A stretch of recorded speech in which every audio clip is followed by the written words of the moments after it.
Kap G, thank you for joining us. Oh yeah, no problem. How you been? I've been good, just working, staying down, good. What about you? I'm chilling. Trump is the president.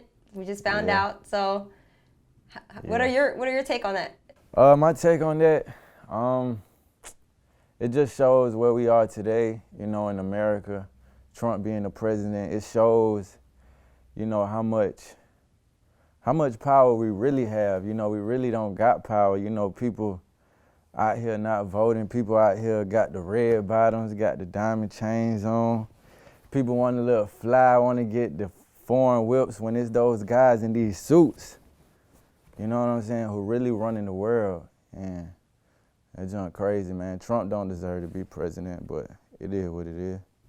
Yeah, and as far as in the beginning, they said that Hillary was going to win. And now they were talking about it on the radio this morning about the closeted racists that pretty much said that they were going to vote for Hillary or they're not voting at all, and then they just went and voted for Trump instead. Yeah, that what they said. I mean, that's what they talk about, but I mean, it is what it is. How do you feel about his ideas of building a wall between America and Mexico? Shit, I feel like fuck him. Really, fuck Trump. He's a fucking racist. No Spanish, Mexican people like him. Well, I don't. I can say that. I can speak for myself. And him building that wall, man, he just doing too much. I feel like he was born privileged, so he ain't gonna never know how it feels to struggle, And be honest with you, America was built off of immigration, you know what I'm saying? So how can you stop that? And even today, America is still built off immigration. These businesses that people running, you know what I'm saying? Them Trump Towers, where he got them that Mexican shit up there, that restaurant, it's people working for him, that making his business go on, and the shit just fucked up, man. He retarded. Right. Yeah. Well, your parents immigrated from Mexico to Atlanta, to Georgia? To California first. California? Okay. Yeah. So, I mean, how do they feel about all of this? I haven't really spoken to them about it, but I know that they discussed it. I can tell you, man, but people, I ain't gonna lie, people gonna be scared, man. People scared, especially, my Mexican people, my Latin people, my people who don't have papers, who are immigrants. They gonna be terrified. They already terrified now. You know what I'm saying? Right. They really terrified. They got jobs. They coming down here to get money. They got jobs to do. They already got to worry about roadblocks, being able to get pulled over by the police. You know what I'm saying? Ruin everything. They going back to where they came from when they already risked their whole life just to even get over the border. So it's like, this shit really sucks, man. All the immigrants, I know they terrified, man. Terrified. So let's just move away from the Trump topic for us for now. Let's talk about your upbringing. Tell me where you grew up.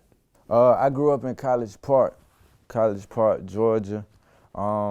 South Side, if you ever been there, it's on the South Side. I'm a Grady baby. My family, my dad came to Atlanta. One thing people don't know about Atlanta, that it's a lot of immigrants moved over there, for the Olympics, when they had the Olympics in Atlanta. And it caused a lot of Mexicans, a lot of immigrant workers to move over there. And my dad moved over there because it had jobs over there. And from there, my family came and I was born. Yeah. And as far as your name, how'd you get your rap name? I got my name Kap G from being with my partners. We was rapping and we came up, we tried to come up with a name, and we called ourselves Kids at Play because we was young at the time. And that's what Kap stands for, Kids at Play. And everybody always called me Lil G, Lil George. My name started with a G, so Kap G, that's how it went. And you went to the same high school as Outkast, right? Hell yeah, I went to the same exact high school as Outkast. Andre, Big Boy, that shit is amazing to be able to walk those same hallways as them. Even I had teachers, like OG teachers who've been working there for a long time, like Mr. Norwood, who used to show me.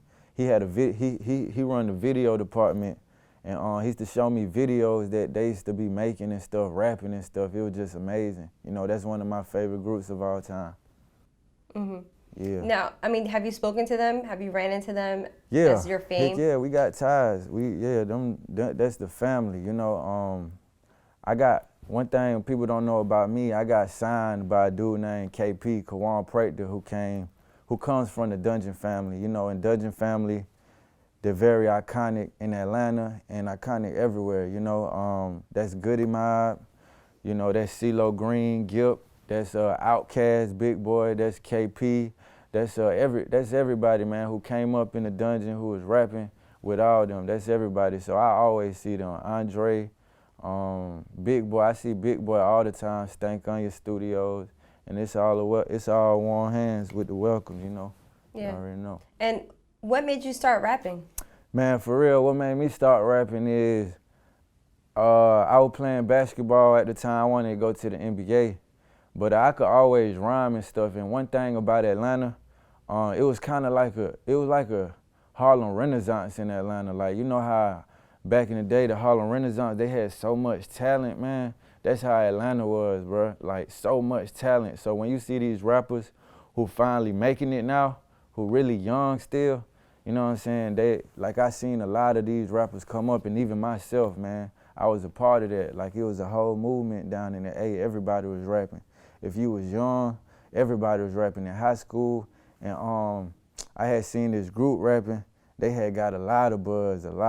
They called the Rich Kid. And I could always rap, and it just kind of it made me be like, oh shit, I'm finna start rapping too. You know what I'm saying? And me and my friends, we built our own studio off of Rock Band mic, and we just put it in the computer. We was rapping, and that's how we here now. Yeah, and so how'd you know that you were like talented? You know, anybody could really say they're rappers, but when did you know you could spit? I knew I was talented when I got out of high school, and like I had put out this video with Sosa, with Chief Keef, and that shit went kind of viral.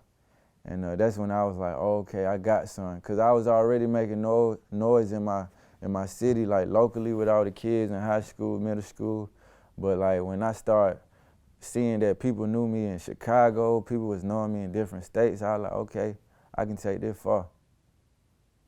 I mean, how did that collaboration with Chief Keef happen though? Well, I ain't gonna lie, I feel like, man, Chief Keef, that man, I was listening to his music, man, somebody put me on, and shit was hard, you know.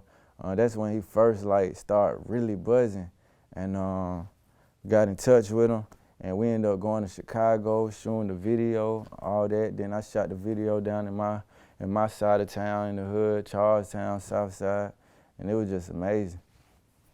And how easy was that though? It wasn't easy at all. It wasn't easy at all. I'm talking about, but one thing about me, me and my team, we always been on go mode. Like, as soon as we got the call that we can go, we had shit, drove up there. I had all my fam with me. We drove up there, then we shot the video and just left the same day, no hotel or nothing. Like, we was on the move. Mm-hmm. Yeah. That's dope. I mean, then success came from that, right? You got mainstream success. What were your parents feeling you pursuing rap before you linking with Chief Keef?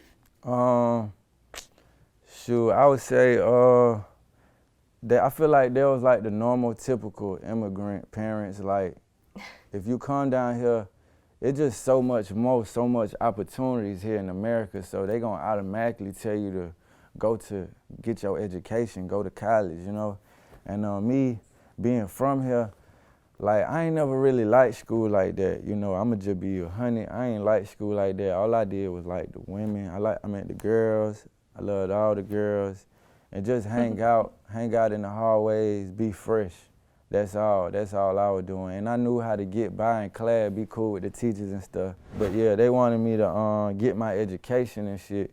But I just couldn't do it though. And I was like, I ain't finna be dropping out of college, spending money, you know, and I don't even like college anyway. So I was like, real talk, I'm finna just put my all into this rap game. And I ain't had no plan B or none. Like no plan B or nothing. I'm gonna put my all into it, and whatever happens, happens. As long as I know I put my all into it. So there wasn't even like an option B, just in case? You didn't think about like as a backup plan, maybe become I ain't a even teacher? gonna lie, I didn't. Hit PE teacher. That would have been a PE teacher, or I mean, eventually I would have got into some, but it would have took time. You know, this something that, man, I was working on like since 9th grade. I started young, so that's like I already had like years that I was working on it. You know, I would have had to start all over. Right, right. Yep.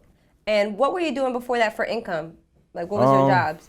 Man, to be honest, shoot, I was always a hustler, and I had 4 brothers and 1 sister, and I was always the youngest. So, like, to be honest, when I was young, I didn't really need much, because I could use all my brother's stuff. We all wore the same size shoes, clothes, all that. So, like, they was getting money, you know, and they was always older than me. I was the youngest, so, you know, I used to be so fresh in high school, bro. So fresh, cause I used to wear all my brother clothes. Then my sister worked at the shoe store, so like I used to get discounts, everything. That's all I like. I've been like this since elementary school. All I ever liked was shoes and clothes. That's all.